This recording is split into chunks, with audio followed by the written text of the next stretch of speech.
Boa noite a todos os presentes. Nós tivemos uma conversa hoje de manhã, senhor presidente. Sim. Aquela questão que o senhor Samuel levantou da merenda, já era para ter sido esclarecido. Foi dia 28 de março, eu fiz um requerimento para que viesse a secretária aqui, a responsável pela merenda. E hoje nós conversamos, o senhor está dizendo que o senhor está esperando que cheguem os documentos para os senhores. Aquela precisa esclarecer. Os documentos entendeu? já estão a caminho, de acordo com o prefeito. Semana que vem você chama, então, a secretária para esclarecer. Se os documentos estiverem, sim. É importante. Com relação à gripe H1N1, só para citar, 3 casos em Avaré. A vacinação, eu pedi até que antecipasse, mas isso depende de decisão do governo estadual, da Secretaria Estadual. Então, nós vai ficar realmente para o dia 30 de abril, para até o dia, se não me engano, até o dia 20 de maio, né? A vacinação das crianças, das gestantes, das puérperas, etc. Né? Eu acho que não há motivo de alarme com relação à gravidade na nossa cidade. Há 3 casos, mas todos eles com boa evolução. É importante que as pessoas que tenham acesso à vacina sejam vacinadas, porque assim é uma proteção adicional importante.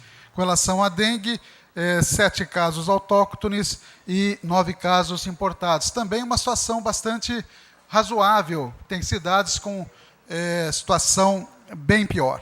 Com relação à frente parlamentar, nós teremos uma reunião em Jaú, dia 28 de abril de 2016, com a participação dos vereadores da região, e a questão é pedágio sim ou não, com relação a essa duplicação em toda a extensão da SP-255, não só ligado ao nosso município. Todo mundo está convidado, quinta-feira à noite, dia 28 de abril.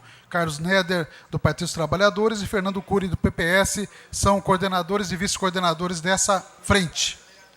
Eu, como tenho feito todas as sessões, eu tenho trazido aqui algumas informações de recursos aplicados em nossa cidade, e hoje eu vou falar rapidamente do ProUni, aqui em nossa cidade, que são recursos federais. Para vocês terem uma ideia, um levantamento que eu fiz em 2012, 802 alunos já haviam sido atendidos em Avaré, sendo 496 bolsas integrais e 386 parciais do ProUni.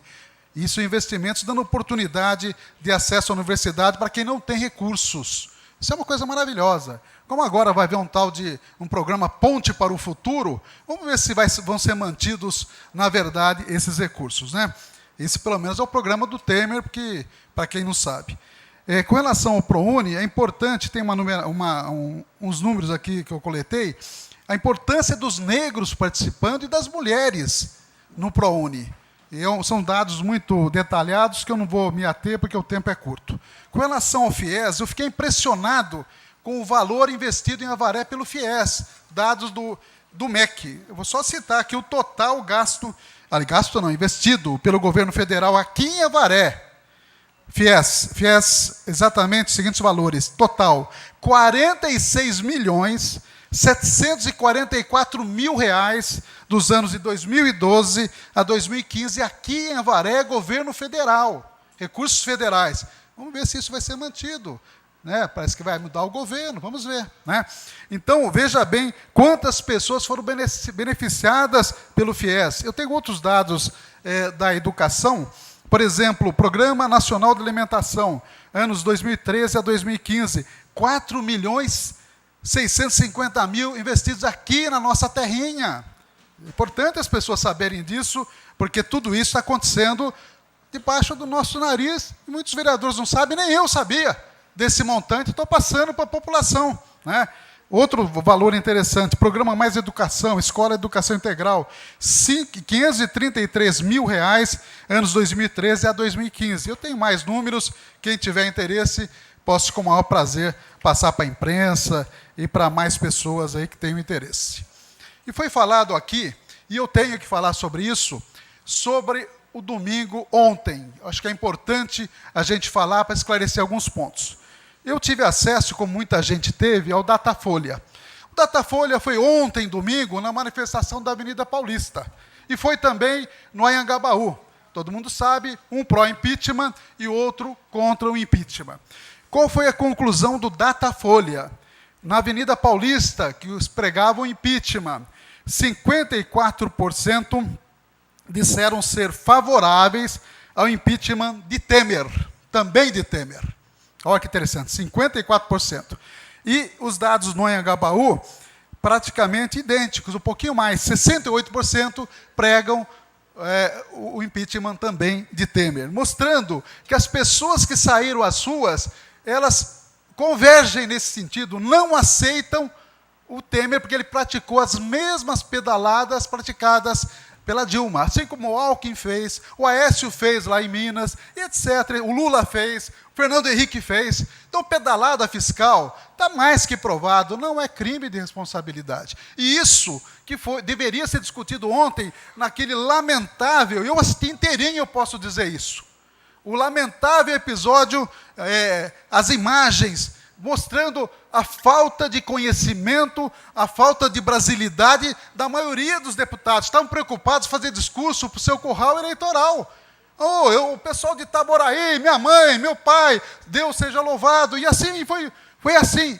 Só o 40º deputado, segundo o Fábio Panunzio lá da Bandeirantes, que citou pedalada. O 40º e tanto deputado foi o primeiro que falou em pedalada, que era o assunto que estava sendo debatido. Por isso, e naturalmente, ali só foi aceita a admissibilidade. Agora, quem vai julgar com todo o amplo direito de resposta e de defesa será o Senado. Há risco, lógico que há risco. Agora, é solução Temer e Cunha, e no mesmo Datafolha, 76% defendem que Temer também seja afastado e 88% entende que o governo dele será ruim ou péssimo. Com relação ao Cunha, veja só, tanto o Anhangabaú, que é contra impeachment, quanto a Paulista, que é pró-impeachment, praticamente fala a mesma coisa.